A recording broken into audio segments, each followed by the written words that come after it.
Let me officially welcome you, all of you. Good afternoon, good evening, wherever you are. You are all very welcome to a new bridge writer. In fact, I think is the first one this year. May I remind you that a bridge writer is an ISIC activity. ISIC is a pre-CI, Interassistential Services for the Internationalization of Conscientiology. And ISIC has a main goal, the dissemination of conscientiology in foreign languages. We have debates, book translations, international activities. And it is our pleasure today to have with us an experienced researcher in conscientiology, Giuliana Costa. Welcome, Giuliana, and thank you very much for being here with us. And today we will talk precisely about translations, about what it means to translate a conscientiology book in foreign languages. But before giving the floor to Giuliana, let me introduce her. Giuliana Vieira da Costa was born in the city of Itapira, state São Paulo, Brazil. She has a degree in geology from the State University of São Paulo. She specialized and researches in the area of minerals and mining, particularly in Africa. Giuliana has an MBA from Foundation Getúlio Vargas and Master's and PhD in Economic Geology from the University of Johannesburg, South Africa. She has been studying conscientiology since 2010, has published 8 articles in conscientiology magazines, 21 verbats in Encyclopedia of Conscientiology, and is the author of the book Autobiography of a Consecutive Personality, Experiencing Africa Under the Consciential Paradigm. She is a Penta practitioner since 2015, and she is ISIC volunteer. Welcome, Giuliana. We are listening to you. Hello, everyone. Thank you for attending this presentation. Thank you for Isaac to give this opportunity. It's my first activity as a volunteer of this conscience-centric institution. I've been participating before, but not as a formal volunteer. So today I'd like to speak about my experience translating my book to English. Let me share my screen with you. Can you see my screen? Yes. So the intention of this presentation is to share my experience. How did I get my book translated from Portuguese to English? What was the challenges? What happened during this process?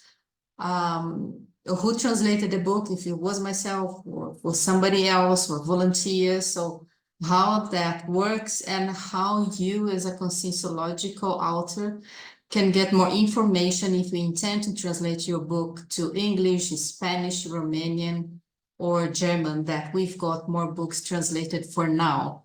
But in the future, we aim to translate into more other languages and broadening the knowledge of conscientiology in other languages around the globe. So, conscientiological book translation, what you need to know. So I'll bring some information, and Adina, as an expert in translation, of conscientiological books, especially in Romania, can give you more information, as I'm a new volunteer and starting to get involved on that, and I hope I can help more in the future in that area. So first thing, yes, Adina? Excuse me, what, yeah, first of all, thank you for the nice word. And what I want to add is there are two things. First of all, that Isaac is very happy to have you as a volunteer. And I would also like to tell to our participants that they can interrupt the debate in any moment and ask their questions. And we are very happy to have questions and to have a chat about this topic. All right, thanks, Adina. Yeah, your contributions in this area would be very welcoming as well. All right. So first of all, the principle of disbelief. Please do not believe in anything you read or hear in this presentation. So the best is for you to experiment, to have your own experiences. All right. So here just a summary of the topics that we are going through this presentation. So the motivations, the reasons why do I want to translate my book to another language? What is the reason behind that? What is my intention? And how to translate? How do I do that? Do I need to pay somebody to do that? Who are the volunteers that can help me if I don't have the financial means to pay somebody to do it? Is there any supporting material that I can do the translation on my own? And who is the editors? Who can publish my book in another language? Then I'll speak about my personal experience in that area. And then we go into the whole of Isaac in translating books to another language. And then I'll list some of those books translated from Portuguese to another language. Because happily or not, for speakers and non-speakers of Portuguese, conscientiology was first brought into the Portuguese language. So the main publications are in Portuguese, articles, the verbatis of the encyclopedia, and the books. So first of all, motivation. Why do I want to translate my book to another language? So my personal motivation, when I was writing my book, I had in mind to translate to English, first of all, and then during my research for the book, that is for consecutive personality, that is about past life, that I bring this hypothesis, was also to translate to German, because that personality has a connection to German. His family came to the UK from Germany. But for now, I only translated to English. And the other motivation was to spread the conscientiological paradigm. So first in mind, I had this the desire that other people that don't speak Portuguese can reach out my research, and I can reach more intermissivists and expand my interexistentiality. And also, I thought that could be part of my existential program, because as a Portuguese speaker, so I have this ability, the knowledge of the English language. I thought that would be something that I wouldn't, how to say, put it into action. I think I would be like wasting this trait of the language, not doing that. But in any case, those were my reasons. You, as a conscientiological author, do you intend to translate your book into other languages? And what is the reason behind? Is because of family connection? Is because it's related to your research? Do you want to spread your interstitiality because you have maybe some rapport, some connection with some group of people, of country. So those are the questions that you can ask yourself before you invest in that sort of activity. Please stop me if you want to contribute or ask any questions. They're very welcoming. So then how to translate? So here we've got 3 options. So at Isaac, there's a team of volunteers that can do the translations from Portuguese to English, Spanish, and Romanian. Correct me if I'm wrong, Adina, and if I forgot some language. But I think the main languages for now are those, and I think there's some group of volunteers work on translations from Portuguese to German.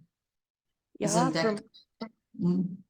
from Portuguese to German, Spanish, but I think that you mentioned, right? The Spanish group is a strong one. And now Isaac tries to develop groups of translators from Portuguese or English into Italian and French, and we hope to have till the first Congress of Conscientiology at least one book in Italian and one book in French. Yeah, apart from the others, of course, Spanish, Romanian, English. So the French and Italian are the newcomers, let's say. Okay.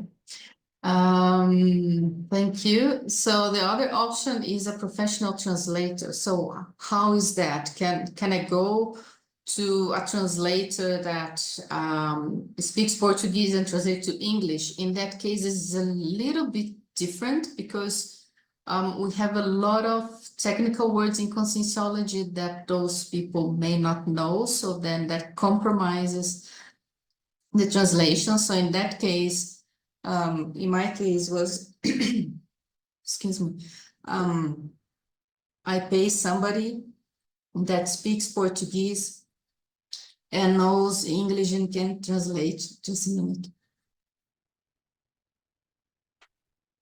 And translate to English. So I pay that person because I didn't want to wait too long because there's a queue in Isaac for books waiting to be translated. So then I have the financial means to do that. So there was some cost involved that the person evaluate my book and said, this is gonna cost X amount of money. So then I said, no, I can pay that. And then we move on to the translation. So that's what I've done. On your own, I thought that I could translate my book, but I wasn't able to do that. Besides living in an English-speaking country in South Africa, I know the language, but when it comes to a translation, I thought it was better to give to a professional to do that because there's aspects of the grammar of the language that I'm not in that level. So I prefer to give that to somebody that is more prepared to do that than myself, but you can do that. And talking about translation, there's a challenge here because I'm talking from a perspective of an author that is writing Portuguese and translating to English. So there's a little bit of facility knowing the language, knowing the conscientiological paradigm. But for those that don't speak Portuguese and want to write a book, write articles, and I think the biggest challenges is the verbetes because all the verbetes now are in Portuguese and you need to know the language in that case. But I think today you can publish a conscientiological book in English and then get it translated into Portuguese. I also talk about the junior that Isaac promotes the writing of conscientiological articles into English. So that is one of the challenges of translation.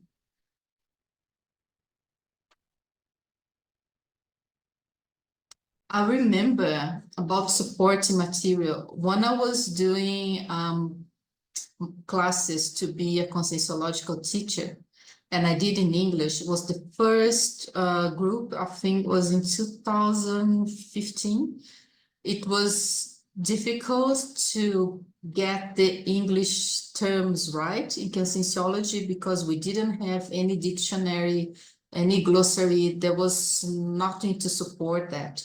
And at that time, there was a group of people starting work on those terms. And today we have the glossary of terms in English and in Portuguese. And we also have the thesaurus. So we have those three publications that can support translation, can support non-Portuguese speaking to understand the terms in conscientiology in other languages. Mainly the thesaurus that bring terms in English, in Spanish, French, Italian, Romanian, and German. There's a 2 volumes with more than 2,000 terms. And I think this is a trend that translation will keep growing and keep expanding and having more books translated from Portuguese to English mainly. So I'll show the list of books and you see the amount of books in English than in other languages in conscientiology. And I think the reason for that is because there's more potential, or it's a more broadened language speaking and understanding for many peoples around the world. Yes, Adina, do you want to speak? Yeah, I would like to add that we also have a glossary um, in Romanian, right? A glossary of essential conscientiology terms in Romanian. It is, in fact, a trilingual glossary in Portuguese, English, and Romanian. And my friend Daniela, who is now participating in our meeting, was one of the organizer, and I was the other one. And yeah, for both of us, it was a very good experience to to translate and to feel, in fact, because it's not only a matter of translating words from one language to another. It is very important to understand the concept, to understand the idea, and to use the best words in your language, words that can express the best, the core of the concept. And I think that this is very, very important when we are talking about translating conscientiology books, or how is in the case of the glossary. You cannot do it if you don't understand the concept, the idea. Very good. So is this glossary to be published or not? Or Oh, is in yes, yes, thesaurus? yes, it is. Yeah, if you excuse me a second, I'll show. Okay.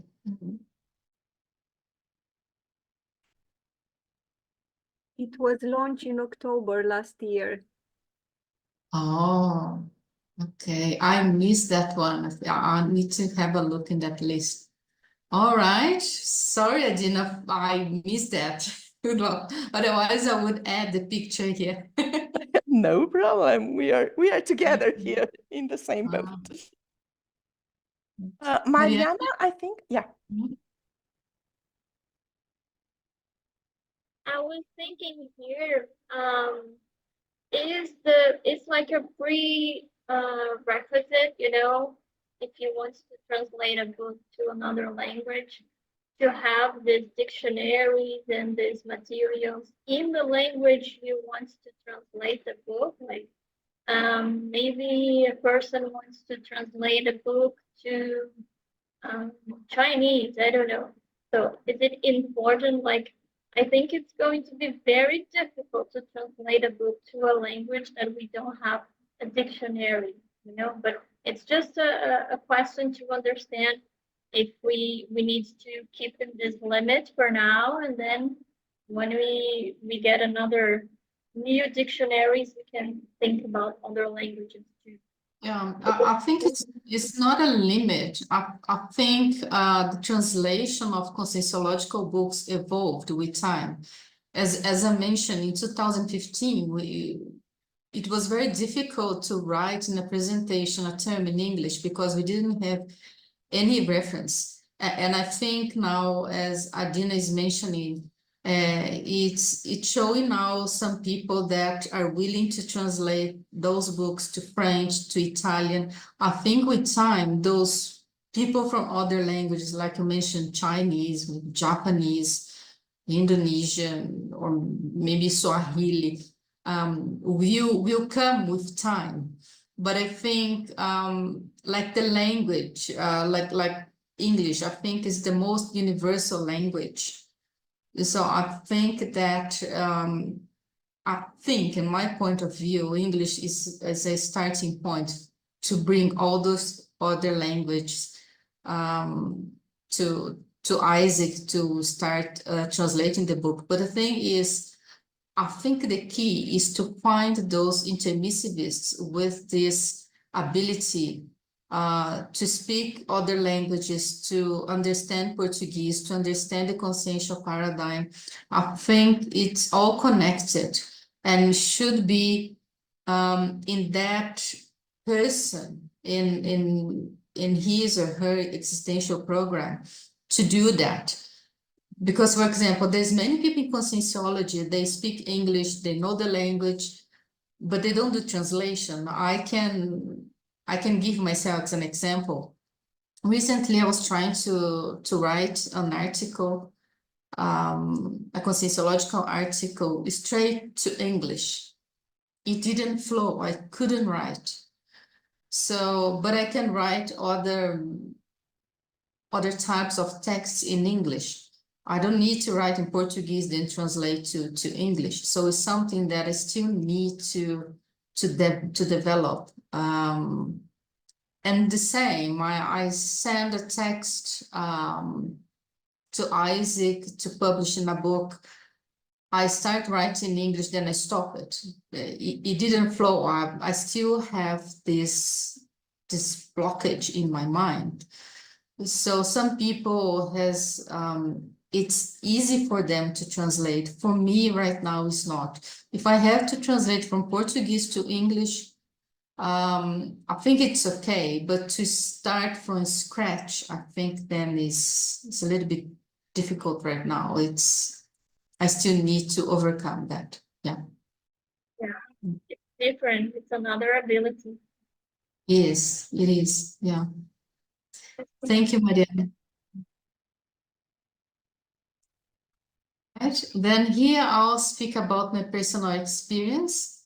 I mentioned a little bit about my personal motivation that I want to spread the consciential paradigm in another language, especially because is a research that speak about existential program, past life, seriaxology, conceptive personality, and also about Africa.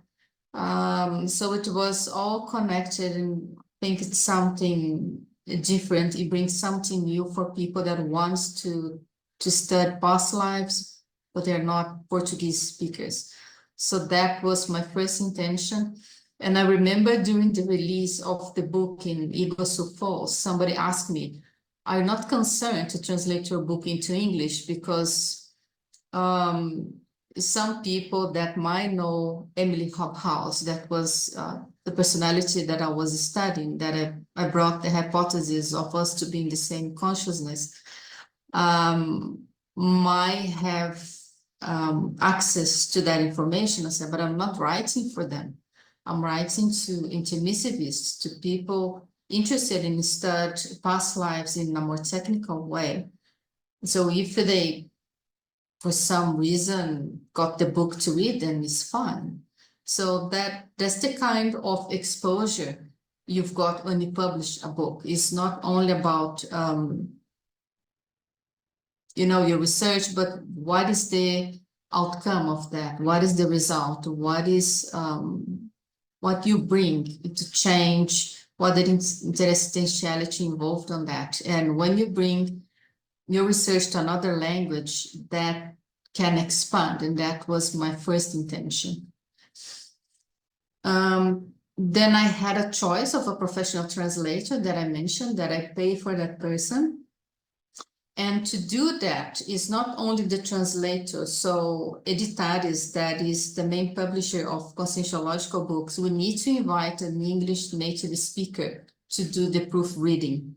So that is one of the prerogatives of Editares. So is another thing. You have somebody to translate and a native speaker to do the proofreading for you.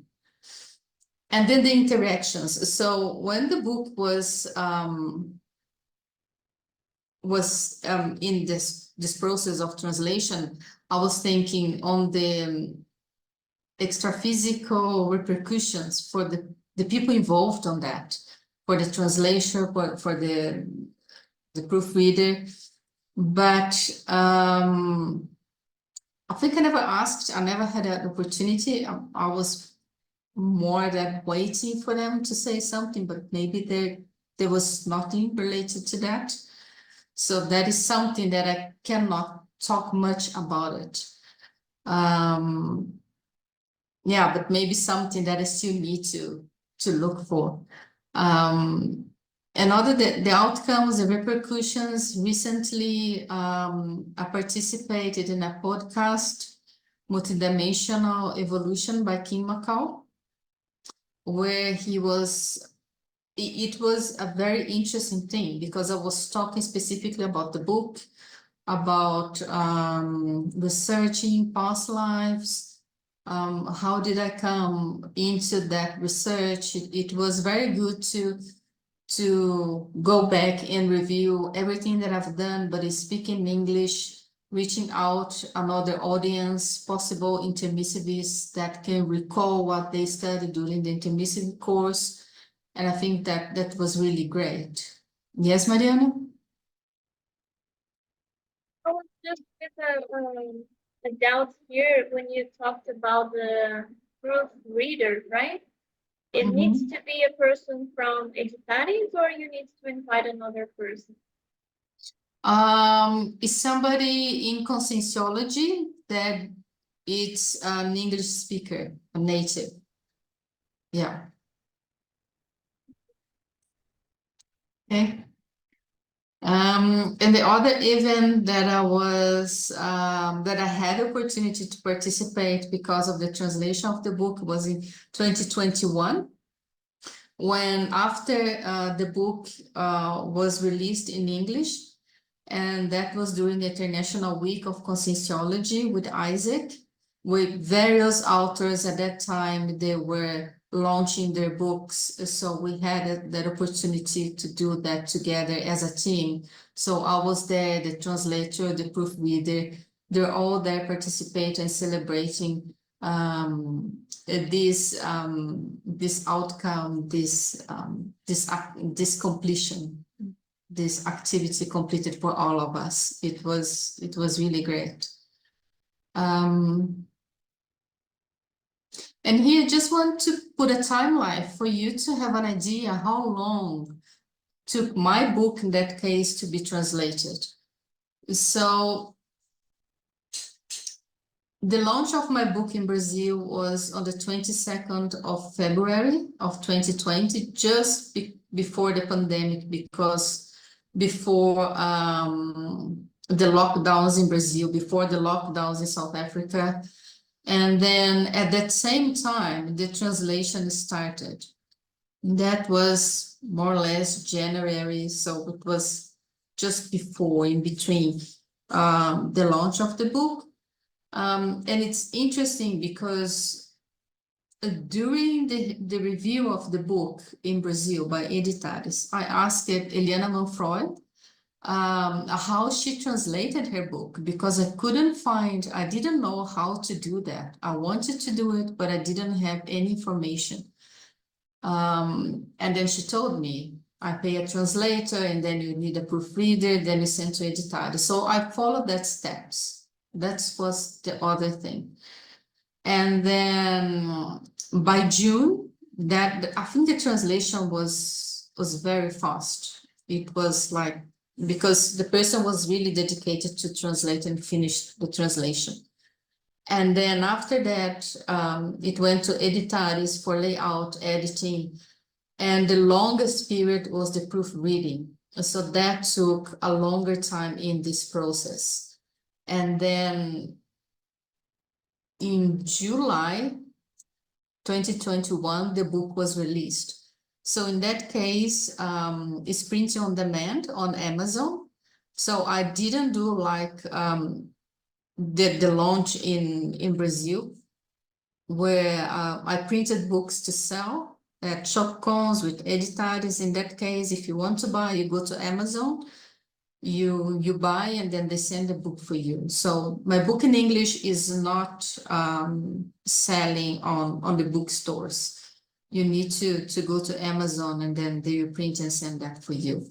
So I have both of them here with me. So this is the version in Portuguese. You see, it's like this. I was reading something. Like this, the pictures are in color. Here in English, the pictures are black and white, and you see it's a little bit different. So you have my picture here. The number of pages is more or less the same. So, and the pages, the paper, they're a little bit different, but the story is the same in English. So that was the timeline of the translation of my book. 1 year, 1.5 years. Yeah. So that speed up. And the other thing, I didn't want to spend another 2 or 3 years with my book translate. I just want to put an end in my book. An end, I mean, it's not the end, it's the beginning of the internationality when you publish your book. So, and the events that I participated at Isaac was in 2021. And then the podcast was last year, November, when I did the recording with Kimako. You can go to Spotify and listen the podcast. And then here, the role of Isaac. So the role of Isaac, for me, the main thing is to spread conscientiology in the planet in other languages, which is huge task to achieve. And it cannot be achieved by one person only. And I think that is growing organically. And the translation of books and the treatises from Portuguese and English, the treatises from Valdo Vieira, that is the basis of conscientiology, which is very important, besides other books in conscientiology. The International Journal of Conscientiology, I put the website. If you want more information, if you want to publish your articles, you can get in touch. You can click in this link and get more information. And the extraphysical reurbanization to improve the planet's Oligocene. Because we have many Portuguese speakers around the planet, but I think for English, you can reach out more people everywhere. So those are the roles of Isaac. And then here the list of some books translated from Portuguese to English. You see there's 27, let me put it here, 27 books in English. Then we have here in Spanish, which we have a lot of readers in Spanish, 16 books. Then we have 1 book in German and 5 in Romanian, The glossary is mentioned there. I missed that for sure. And that's it for now. And then I would like to open up for the debate, for the contributions, for your questions, and anything else related to translation. I have just posted in on the chat the link, the Amazon link of Giuliana's book in English. Well, at least the link for Europe. And well, may I start with the questions if you don't mind? Um, I um, I was thinking, how is this? Let's try to make an exercise, or at least you try to do this. How do you see uh, conscientiology in Africa? But try to imagine that you are not involved, if it's possible to do this exercise. And of course, I will continue with the second question. Uh, how is conscientiology? I suppose that you were asked many times, but well, what does dissemination of conscientiology mean in Australia? And I know that it is that you and other people have been developing a huge activity there, and it would be nice if you could tell us about this. I think conscientiology in Africa, there's still a lot to be done. There's still something in progress, people donating books. I bought my own book in English and I donate for some libraries here. There's a group of people also donating books to Africa, conscientiological books. There was a nuclear institution in Angola many years ago, but it was closed. I think that was the first trial of getting conscientiology in Africa. And I reached out for some people in Angola. I don't know if they have intention to do something there. Right now here in South Africa, where I live, I practice Penta, and I work with some, how to say, extra physical team. But physically, intraphysically, I don't know, it's a matter of time to happen, but I think it will happen. I don't know when. But right now, there's not much, but there's a lot to be done. And in Australia, I cannot talk much, so I participate in the podcast with Kim, which was really nice. And I think, well, South Africa and Australia, there's a lot of connection. There's a lot of South African immigrants in Australia, and the similarities, I could say, because of the mining industry, we're involved more, but I cannot say. I think there's a huge group there, a very powerful group that they're developing a lot of activities.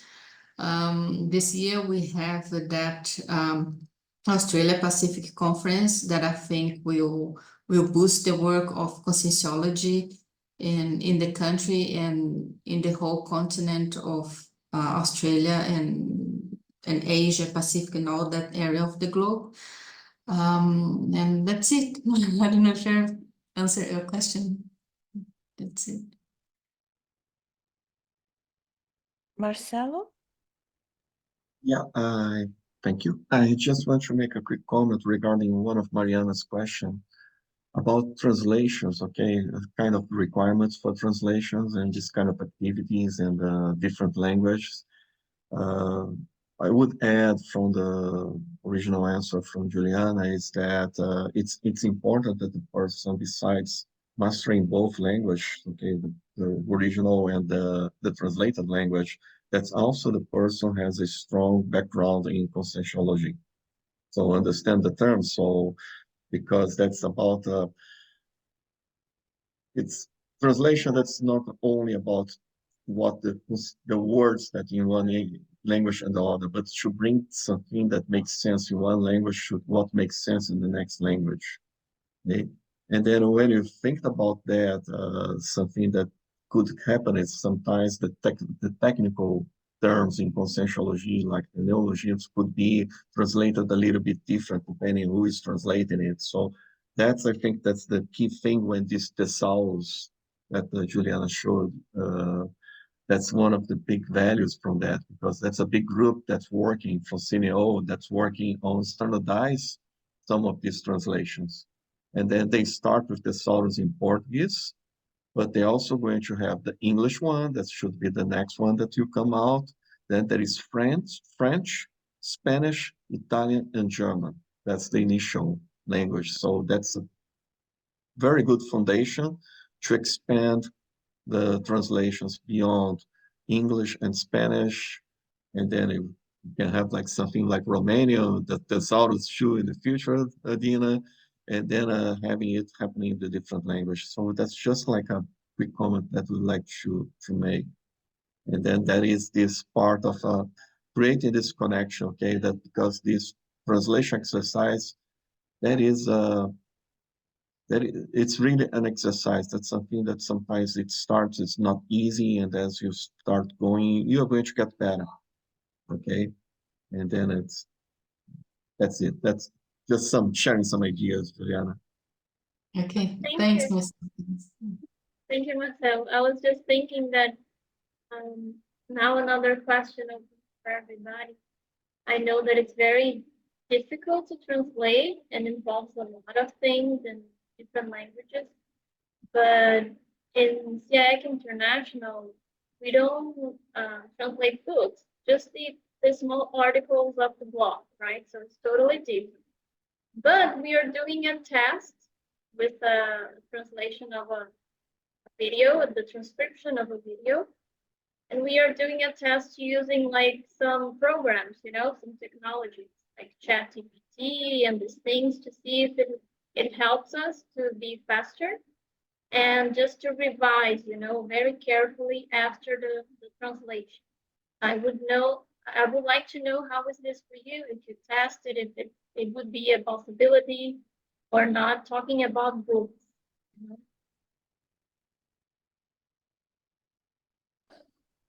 Okay, I will start, and then we have other people here that also works with translation, okay, so we can, yeah, well, the technology helps to speed up the process, but the key thing is, as you said, Mariana, it's important, the final word, the special touch is from the translator, okay, it's really about coming there and checking, okay, oh, have this, and then some revisions, making it better, refining the paragraphs that you translated, and so on, looking for any mistakes.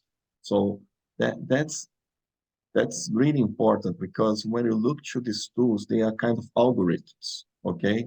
So you'll be something very mechanical, okay? You get better, yeah, get better with better algorithms and so on, but it's the key thing is about what's the sense that I have here. The sense in one language is the sense in the language that I want to translate to. That's the key thing, and then it's the human factor on this sense. It's important to have really the to have the opportunity to give your special touch. Okay, so if you're thinking about in conscientiology, one of the basic concepts is tocins. So what's the thoughts, sentiments, and energies that you're giving to that graphical records that you have there? So that's the key part. And then to work to have the tocins and helping the tocins of the writer to go from one language to the other, I think that's something that the human can do it better than any machine. But it's like I use like this kind of tools to help me and speed up the process. Okay, but the final responsibility and then the final touch belongs to me. So I think that we have also Sergio here, that's Adina, that also do some translations for feel free to make comments about Mariana's question, please. Can I comment one thing? That ChatGPT and all those, like Marcelo said, it's a mechanical translation. It's amazing. Speed up, it's a machine. You cut the connection with the multidimensionality, with the interstitiality, because the connection with the translator, with the proofreader, with you, you don't have that with ChatGPT. I'm not against, I prefer the traditional way, but I wouldn't rule out to use a mechanical translation if I need to do a translation that I know it will help more people. But I would ask for a translator, for a proofreader to do, like Marcelo mentioned, the final touch, because we don't do interstitiality to a machine. Especially, I think, if you're an ectoplast, you can actually interfere in the machine and that something can happen. But I think the interstitiality is something to consider when using that that sort of translation, which I think it's good in a way, but I think there's a lot of limitations when it comes to multidimensionality. Yes, for sure, there are some limitations to those softwares. And even so, even some basic rules of grammar, even Google Translator or any other software, sometimes they make some mistakes. To be more specific, the adjectives order, you know, if I would recommend to someone studying English now, I would invest some time in that, because even with these powerful translator machines, they sometimes fail.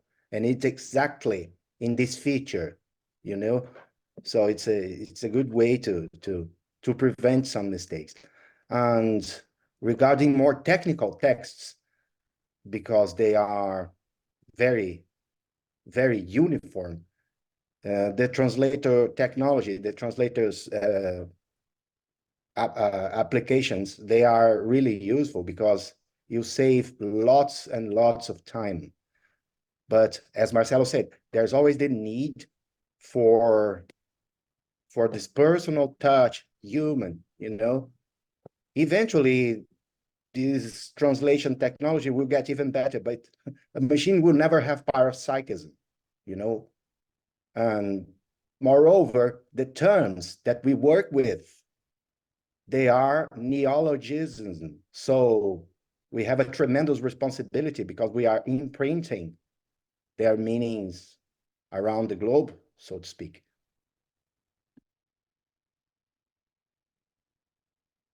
Yeah, I what agree, guys. I agree, that's important. indeed, what I could help is that, well, I'm not very fond of these technical tools, but well, I use them, but well, I don't like very much, and um, for me, it's more difficult to revise a text translated by I don't know what application than to start translating by myself classically, eventually with the pen in the hand, because well, I don't know how it works for others, but when I have the pen in the hand and I write on the paper, I make a connection between the brain and well, and the process is easier. But I must admit that at least ChatGPT is very smart, and he learns very quickly and very well, and it already knows a lot of conscientiology terms and uses them pretty well, in my opinion.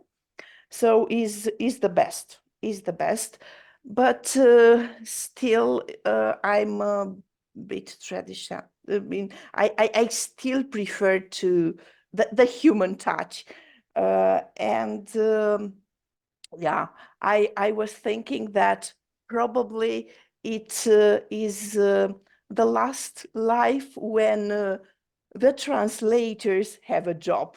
Probably till next life, the technology will be so good and it will be able to do the job probably better than the human being. We don't know. So yeah, I love translating, and yeah, I can say that is my favorite activity. And I remember what I would like to highlight as well, as Giuliana also said, the connection with the extra physical team, with the helper, with the function helper, is absolutely essential. I remember that when I started translating conscientiology books, my Portuguese was very poor. Yes, of course, I had the advantage of speaking Romanian, that is a Romance language as well. But my Portuguese was, well, almost zero. And I really felt that connection. And it is amazing how the words flow when you manage to have this connection with the function helper. I love this. Probably is the main reason, yeah, that makes me so fond of translating. And yeah, I learned a lot, and I've been learning a lot, translating, not only yeah, I've been learning conscientiology a lot, translating books and courses and slides and different articles. It's a very good, at least for me. Yeah. Nice. May I make another question? So guys, I heard from some authors here in conscientiology that they really want to translate their books, especially to English. I've heard this from 2 to 3 authors here around.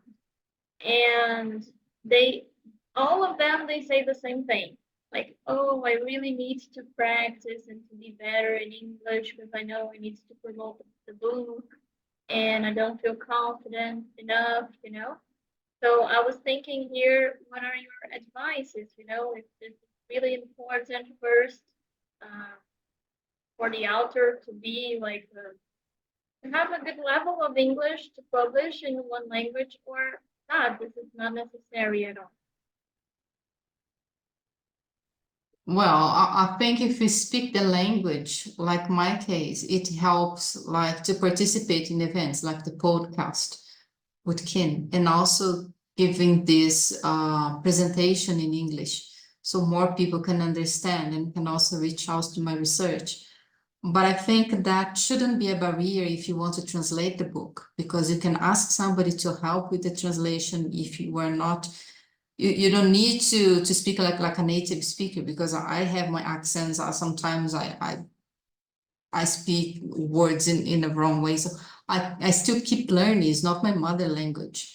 So it's not perfect. So if you wait for that perfection, then you never translate your book. It cannot be an excuse for that.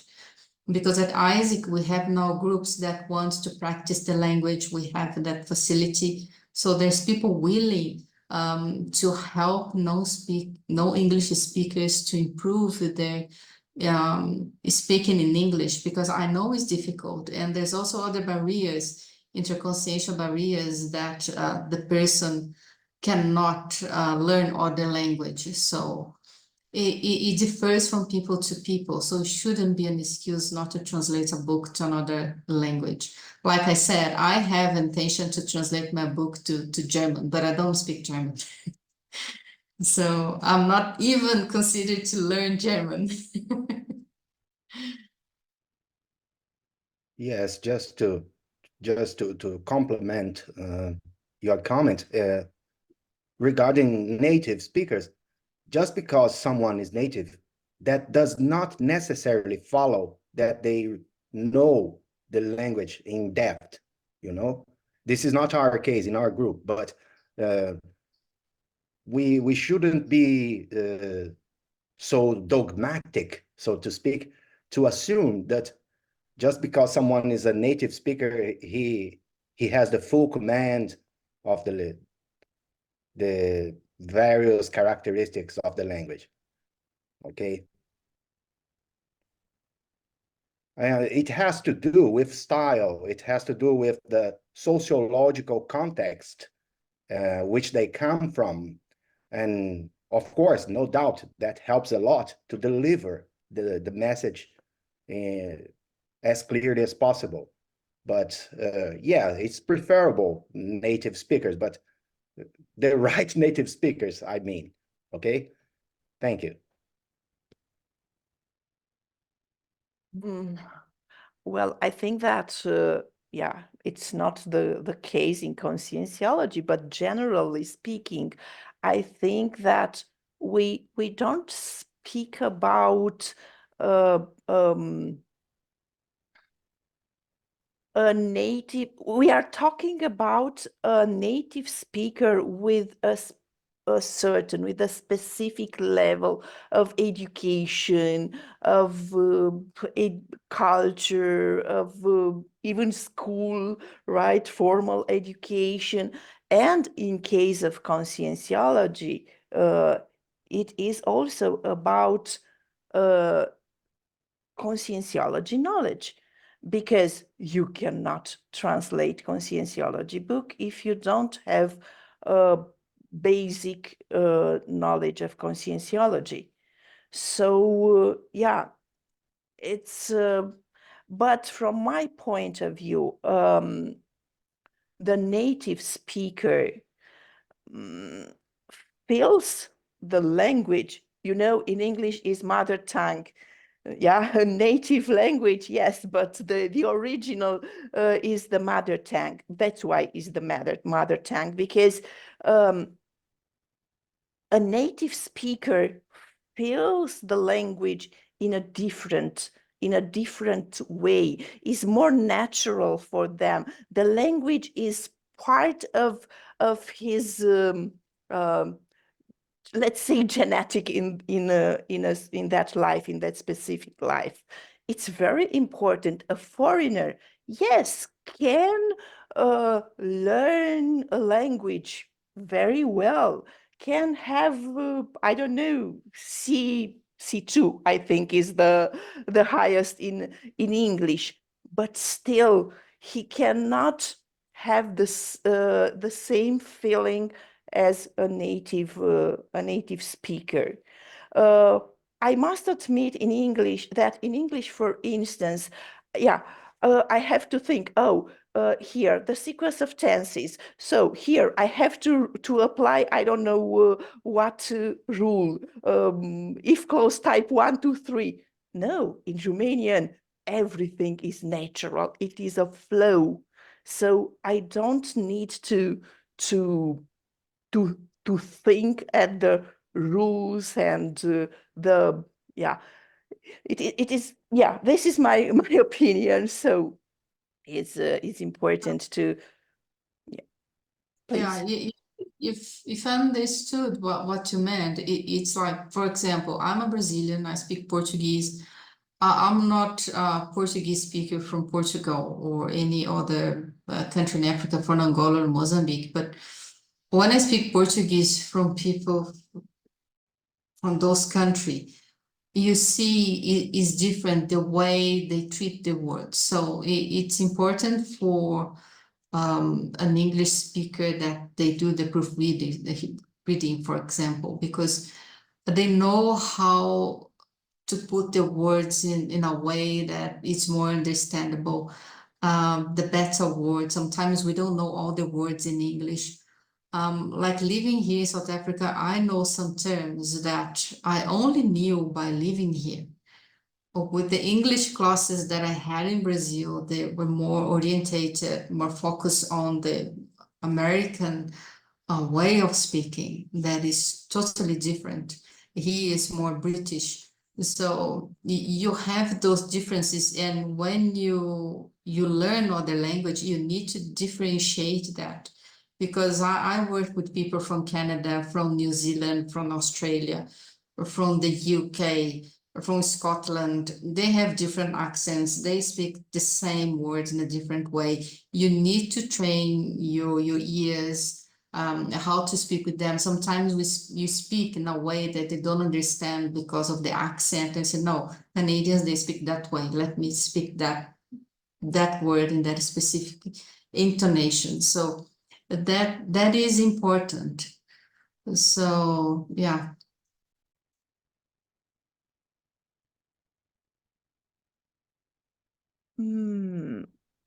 Great. Any other questions, contributions? Yes, about the different accents, the different backgrounds, the different varieties of the language samples. It's very good to see the silver lining. It's this diversity. On one hand, it may confuse people at the beginning, but in the long run, it's a source of creativity. It's a source of new terms that you yourself can coin. And that's very important. Maybe that's why many people have difficulty in writing, because by writing, you are helping to materialize a concept. So you're kind of a co-creator of reality. And this sometimes can be scary, you know? But for the rearback's purposes, in the long run, in the unfolding of the whole process, this is very important. This is very positive. So at first, it can cause some discomfort, but in the long run, it's really worth to respect each variety, to know each other better, to understand, to remain open for the different perspectives, because the outcome, the creative outcome, is really huge.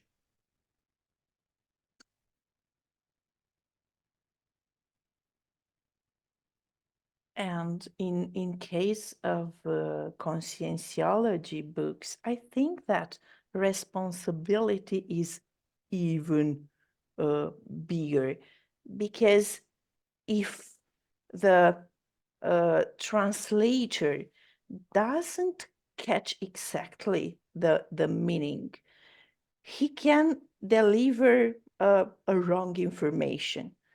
And yeah, I think that it's not, yeah, if we translate a novel, it's okay. There are many synonyms, there are figures of speech and so on. So it's a little bit, let's say, easier.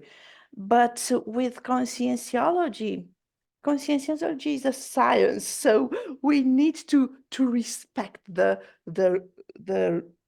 rules of a science.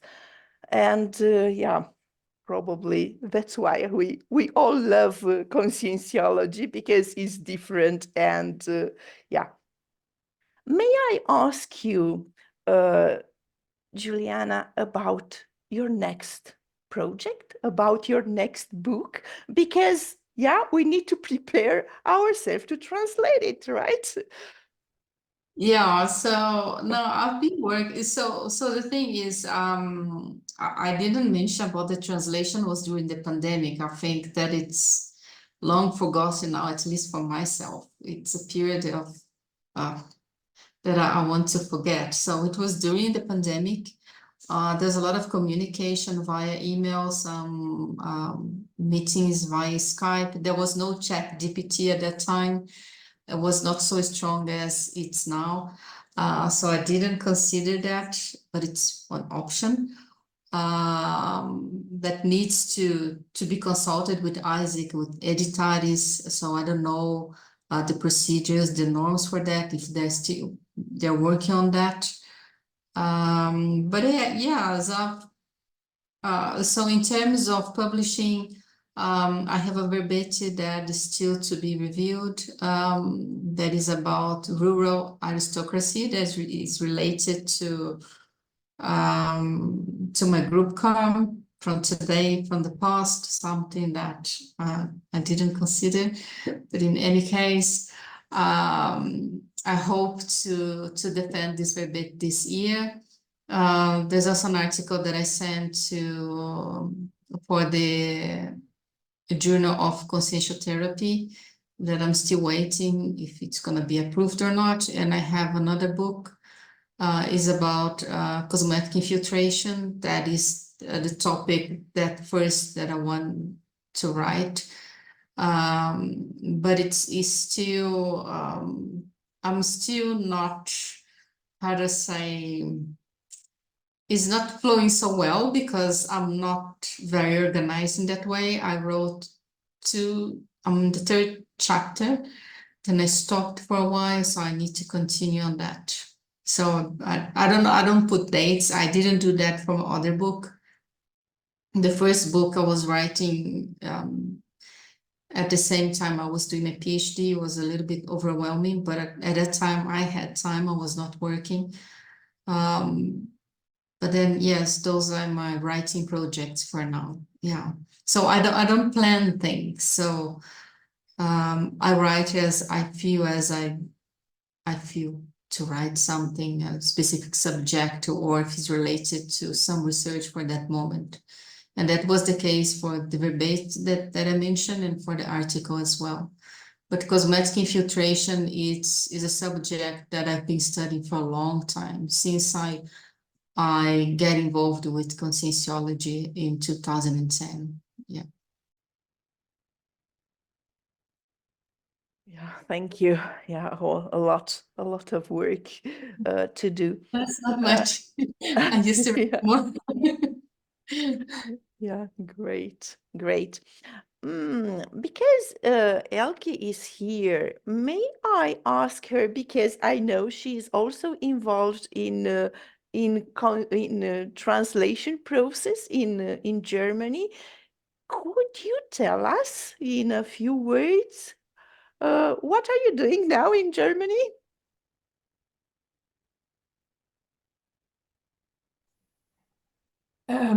No, sorry, I'm not involved in the translation process. I don't know what they are just doing at the moment. I don't like doing translations, just the opposite from you. I like to proofread. So I like to read and to say, okay, this is a mistake or not or so, but I don't like to translate. I don't know why, but it's like that. That's because I'm not in the group of translators. But we have a group, just very new in Germany. They are translating something, but I'm not really sure what they are doing just now. And I Yeah, want to okay. say hello to Giuliana. I want to say hello to you. It's a long time. Yeah. Maybe it's the proofreading of my book in German. You know, Maybe. it's Yes, important. think about You me. see, you are an example of a German speaker that doesn't like translation. So the same happen with a lot of people in many different languages. So you like proofreading, which I think it's quite important. This is the key to publish the book in conscientiology. Yeah. Good to see you. So Giuliana and me, we did the teachers training together 1 year, so we know us quite good, quite well. Yeah. Yeah.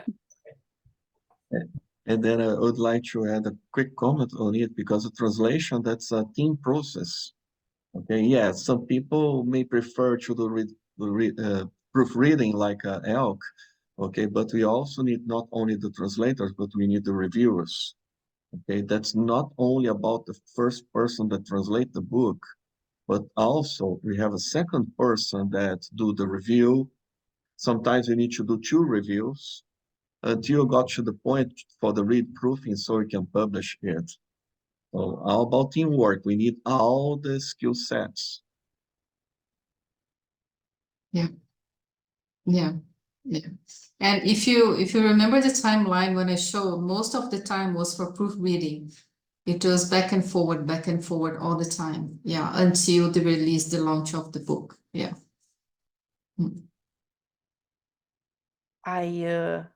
Yes, please, please, Mariana. Sorry, I have many questions there. So this one is more about the process when you launched the book, Juliana, talking about the interessentiality that you found, you know, especially maybe in your penta practices or things like that, connecting to groups related to the language, the English language, you know, this maybe, I don't know, I think that you can reach different people that may not speak Portuguese when you launch a book in English. But I would like to know about that. Look, I don't recall specifically a group that was English speaker or Portuguese speaker or any other African languages, because I wrote my book here in Johannesburg, and during the last review of the book, I was working in Mozambique, and it was a period, I can tell you, a lot of counterflows, especially related to work, especially everything. And because I was doing my PhD, so it was interesting because my supervisor at the university, he was always busy to review my thesis. So it came to a point that I was doing the review of the book and the review of the thesis at the same time. So it was quite overwhelming because I was working a coal mine in Mozambique. After work, I had one day was for the thesis. Then I sent to my supervisor, then came the book. So it was like working quite well in that sense. But all that pressure that I have for many years, that was gone when I published the book. And then I've got some people contacted me to talk about the book. I had some Zoom sessions with editores. People contacted me personally that want to talk about the book. I have the podcast and other activities, because it was just before the pandemic when I launched my book in Iguazu Falls, and then everything was closed, was in lockdown. So I had the opportunity for that, but I think the interestentiality happened, but I cannot measure how that was done, how many people was reached with that. Yeah, but this presentation and being a volunteer at Isaac is something that is contributing for that. So bring information to you and show my experience. This is, and you guys, if you group, there's people from Romania, from Germany, from the US, Brazil. Lena, I don't know where you are, but you see, it can reach out a lot of people. Just because my book was translated to English, I wouldn't be here, most likely, if I didn't do that before.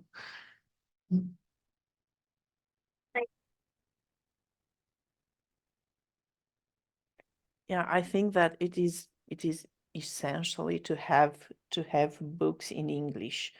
Of course, that, yeah, I yeah, I'm promoter of the Romanian translations, but in English is essential for internationalization and dissemination of conscientiology throughout the world.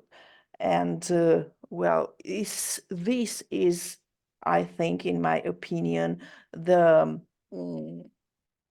main activity, the main of Isaac. And yeah, of course, Spanish is also a language with many speakers, with a huge coverage from the linguistic point of view. But yeah, in these terms, Chinese would be also, yeah, a language to think about. Let's see if we find people interested in translating in Chinese. But apart from this, it is important to, in my opinion, it is important to reach to make the information reach to the people, and yeah, if it is important to translate in any language, in as many languages we can do it, because yeah, it is but still English remains the most important in this moment. Mariana? Just Yeah, one please. thing. I think, as I mentioned in the beginning, the principle of disbelief. I think you can have your own experience, Mariana, and write your book in Portuguese and then translate to English and see how it works for you. I will. It's a process, but I will. Yeah. Mariana, you said that you have more questions, or I misunderstood? No, No? it's Okay. just this one. Okay. Great. Good. Yeah, you were talking earlier about proofreading. I must admit that I don't like. And in my opinion, it's more difficult to revise and then to translate, or at least for me. It's more difficult, and I need more to be more focused, and the attention is greater when I need to proofread. And Romanian proof, yeah, revisers. I think that yeah, they are doing a great job, and they are very important in the group philosophy, let's say. If any of you would like to say anything about what does translation or proofreading mean for you, it would be nice. Yeah, I would like to say something when it's about revising and proofreading.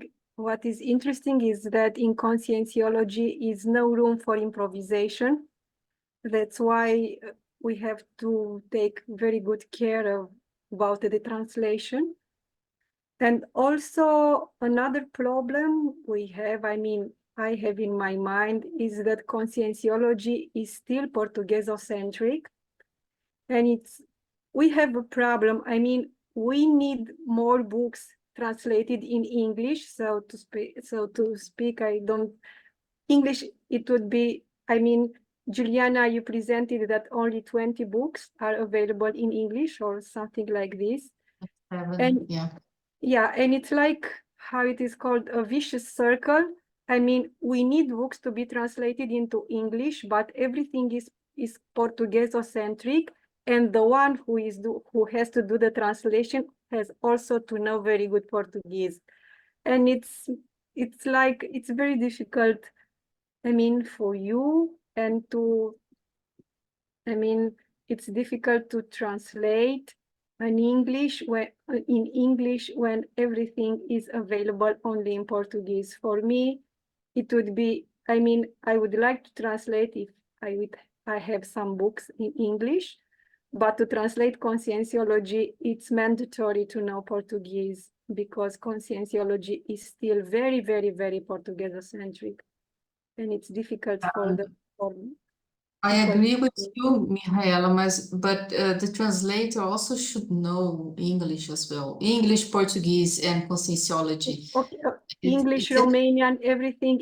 But it's difficult for us who don't know Portuguese to have access to so many books, to verbetes. This is my problem. I mean, I would like to read more verbetes, but they all are. I mean, I don't have access to many verbetes in English. Not to mention, well, in English would be okay. not Chinese or Romania, at least to be in English, but it's still a problem for most of us. Mihaela, I would like to make an invitation here based on the, just want to remember, okay, and then Adina said a little bit on the beginning, it's bridge writers, one of the main goals of these bridge writers, this sequence of events that we have, is to foster and to make more people write books, articles, verbatim in English here. So yeah, we have an important task and some challenge regarding translating more books, more material to English and other languages. But also, we always have the invitation to every one of us, to all of us, to write more, share your You know, research in English. Marcelo, thank you for this idea. But you know what is interesting for me, as someone who don't know Portuguese? Imagine this: if I would like to read to write a verbete, I don't even know if my idea was already used by someone else in a verbete. I don't even have an office in English to know at least the name of the verbetes in English, at least to imagine what it is about in this verbete. Yeah, and I can see that, but thinking about your self-research, okay? Maybe not verbatim, but articles, okay? To share your ideas, your experience. Sometimes could be something more technical with the data that's already available in English as reference. Sometimes could be anecdote about what happened, your experience. Okay, I think that it's really something that it stays the invitation because, yeah, conscientiology it has it show up in Brazil, it's born in Brazil, and then it's natural that a lot of the things that we have it will be in Portuguese, but we need to think about conscientiology in Portuguese as a first stage. It's like it's the beginning, okay? Conscientiology, you become more and more mature. The moment that you have groups that are in German and writing in creating their own research initially in German, groups in United States in English, groups in Romania, writing in Romanian, okay, and so on, and going through different places like Italy, France, and so on. It's the moment because conscientiology, at least for me, it's all about not only about what I read, but what are my recyclings, what are my research, my experience, what are my out-of-body experience that I have, and so on. As I going through my existential program, looking for how can I refine myself to get a better version of me at the through this life and making the connections with the group of karma and then all the polykarma too, if I can get at some moment. But this, you get a better value the moment that they start writing. And then keeps, yeah, I know we don't have everything that we have in Portuguese, in English, and Romanian, all the language. We are going to get there some date, but yeah, write in Romanian, write in English. That's the invitation. Then we are going to find forums that we are going to publish it initially in English and maybe later in other languages too. Thank you. Elke, please. Yes, in Germany we have a group. We write together every second week. People who want to write their own book or presentation or so, we meet every second week. Only for 1 hour we write to we put everything down. We make it let's say black the screen, and then we write for 1 hour, and then we go into we see us again, and then we don't discuss about what we have written, but in this 1 hour we use the tocene of all the people. So I think it's quite good. And I have more ideas when I'm doing it during this 1 hour than when I'm doing it alone. because there are some people together at that moment. I don't see them, but after we see us again, and then we talk a little about this. Yeah. I just want to add on what Mihaela said and complement what Elk said. I think it's great, like Marcelo mentioned, to start writing English in Romanian and maybe create a group like Elk mentioned. But one thing I want to say is when I was studying geology, most of the literature in geology is in English. And I had to learn the language.